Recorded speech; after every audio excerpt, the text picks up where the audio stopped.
મિત્રો, બે ભાઈઓની વાર્તા શંખ અને લિખિત. આ મહાભારતના શાંતિ પર્વમાંથી લીધેલી વાર્તા છે. શંખ અને લિખિત નામના બે ભાઈઓ હતા. બંને બાહુદા નદીને કોંઠે આવેલા, એકબીજાથી તદ્દન સામસામેના કિનારે બાંધેલા બે અલગ અલગ આશ્રમોમાં રહેતા હતા. બંને ભાઈઓ તપસ્વી મુનિ હતા. નદી કિનારાના આશ્રમોમાં પાણીની સુવિધાને કારણે અનેક વિવિધ પુષ્પો અને ફળો આપનાર વૃક્ષો અને વેલીઓ હતા. બંને ભાઈ તપસ્વી, તીક્ષ્ણવ્રતી અને અભ્યાસુ હતા. તેમના તપ અને પુણ્યનો સંચય ઘણો હતો.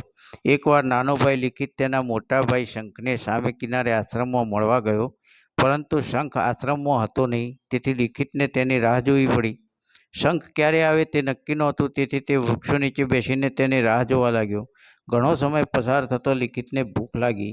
તેણે ભાઈના આશ્રમનો વૃક્ષો પરના ફળ લીધો અને તે એક પથ્થર પર બેસીને સ્વાદિષ્ટ ફળ આરોગવા લાગ્યો. જ્યારે લિખિત ફળ ખાવામાં મશગુલ હતો, ત્યારે જ શંખ પાછો ફર્યો અને તેણે લિખિતને બેપરવાહ બની આરામથી ફળ ખાતો જોયો તો તેને રીસ ચડી અને તે બોલ્યો, "અરે લિખિત, તું આ ફળ ક્યાંથી લીધો? તે આ ફળ ક્યાંથી લીધો અને આ ફળ કેમ ખાય છે?" લિખિત મોટા ભાઈને આવેલા જોઈ તેમને પ્રણામ કરવા લાગ્યો અને બોલ્યો, "નમસ્કાર મોટા ભાઈ." શંખને તે ન ગમ્યું. તેણે મોઢું બગાડ્યું અને બોલ્યો, "તું નાટક કેમ કરે છે? મારા પ્રશ્નનો જવાબ આપ." નાના ભાઈ લિખિતે પૂછ્યું, "તમારા કયા પ્રશ્નનો જવાબ આપું મોટા ભાઈ?" તો શંખે ઊંચો અવાજ કર્યો અને બોલ્યો, "તે આ ફળ ક્યાંથી લીધો છે અને તે ખાવા કેમ લાગ્યો છે?" લિખિતે કહ્યું, "મોટા ભાઈ, ફળ આ જ આશ્રમનો છે અને તમારી રાહ જોતો જોતો સમય ઘણો થયો, તેથી ભૂખ લાગી હોવાથી હું તે ખાઉં છું." ત્યારે શંખે કહ્યું, "આમ કોઈની પણ મંજૂરી લીધા વિના ફળ ખાઈ કેવી રીતે શકાય?" ત્યારે લિખિત બોલ્યો, "મોટા ભાઈ, આ તો તમારો આશ્રમ છે, મારે મંજૂરીની શું જરૂર?"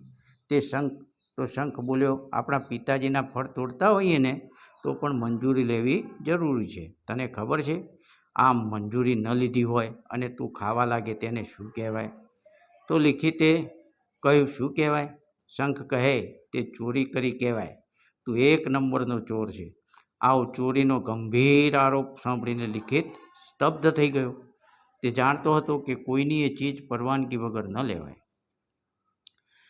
પણ મોટાભાઈની વાડી કે આશ્રમમાંથી ફળ લીધો તેમાં ચોરી કેવી? પણ હવે જો મોટાભાઈએ મને ચોર ગણ્યો જ છે તો હું ચોર જરૂર છું. ફરી જ્યારે શંખે કહ્યું કે તેણે ચોરી કરી છે, ત્યારે લિખિત બોલ્યો, "હા, તમે માનો છો તો મેં ચોરી કરી છે. મારાથી અપરાધ થયો છે, તો તમે મને સજા કરો." ત્યારે શંખે કહ્યું, "હું બ્રાહ્મણ છું. સજા કરવાનું કામ તો રાજાનું. હું તો ધર્મ અને અધર્મનો નિર્ણય કરું.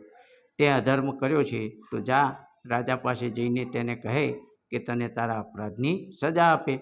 લિખિત ભાઈની આજ્ઞા માથે ચડાવીને રાજાને મળવા ચાલી નીકળ્યો. તે દેશનો રાજા સુદ્યુમ્ન હતો. જ્યારે દ્વારપાળોએ લિખિતને રાજા પાસે જતો રોક્યો, ત્યારે લિખિતે દ્વારપાળોને કહ્યું કે જાઓ, આપ રાજાજીને જણાવો કે લિખિત નામનો બ્રાહ્મણ આપને મળવા માગે છે. રાજાએ જ્યારે આ વાત દ્વારપાળના મોઢેથી સાંભળી તો એ સ્વયં રાજ્યાસન પરથી ઉતરીને પગે ચાલતો રાજમહેલના દ્વાર પાસે આવ્યો. તેણે લિખિતની પૂજા કરી, તેને સન્માનપૂર્વક રાજસભામાં લઈ ગયો અને બેસવા માટે ઉત્તમ આસન આપ્યું.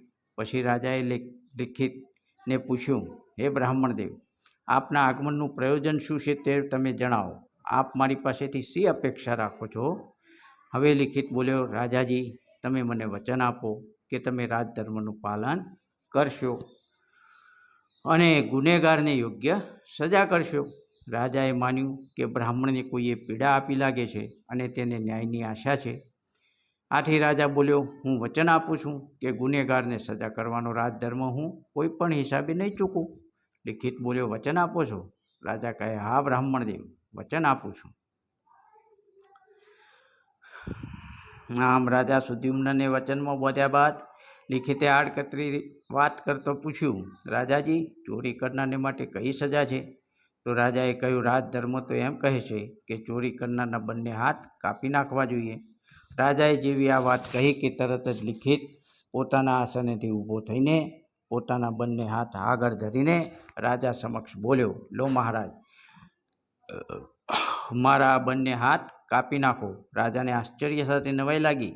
તે વિચારવા લાગ્યો કે આગંતુક એક બ્રાહ્મણ છે, તે તપસ્વી છે, તેનું તો સન્માન હોય, કંઈ આવી હાથ કાપવાની સજા ન હોય. તેથી રાજાએ લિખિતને વાતનો વિરોધ કરતો કહ્યું, બ્રહ્મદેવ, તમે આ શું બોલો છો? હું તમારી સાથે આવો વ્યવહાર ન કરી શકું. લિખિત કહે, મહારાજ, મેં મારા મોટાભાઈના આશ્રમનો ફળ ચોરી કરીને ખાતો છે, માટે હું ચોર છું, માટે મારા બંને હાથ કાપવા જોઈએ. રાજા બોલ્યો, ના ના ના ના, તમે મોટાભાઈના આશ્રમનો ફળ લીધો, એ ચોરી ન કહેવાય અને આવી કડક સજા ન થઈ શકે. પછી લિખિત કહે, રાજાજી, મારા મોટાભાઈએ જ મારા કૃત્યને ચોરી કહેલ છે અને ચોરીની સજા કઈ હોય તે પણ તમે હાલ કહ્યું છે, માટે મને સજા કરો. ત્યારે રાજા બોલ્યા, ભગવાન, બ્રાહ્મણને ઈજા પહોંચાડવાનું પાપ મારે નથી કરવું.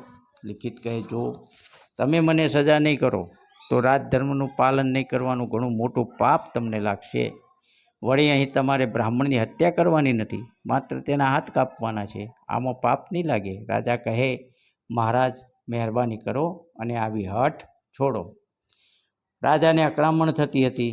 આવી મામૂલી ચોરી બદલ આવડી મોટી સજા તેને યોગ્ય લાગતી નહોતી. તે વિદ્વાન બ્રાહ્મણના હાથ કાપવાના કૃત્યથી બચવા માંગતો હતો. હવે લિખિત હઠે ચડ્યો. હઠમાં એણે રાજાને ધમકી આપતો કહ્યું, હે રાજા, જો તમે તમારો રાજધર્મ નહીં આચરો તો હું તમને શાપ આપીશ. હવે રાજા માટે બીજો કોઈ માર્ગ બચ્યો નહીં. તેણે જલ્લાદને આજ્ઞા કરી કે આ બ્રાહ્મણના બંને હાથના કાંડા કાપી નાખો.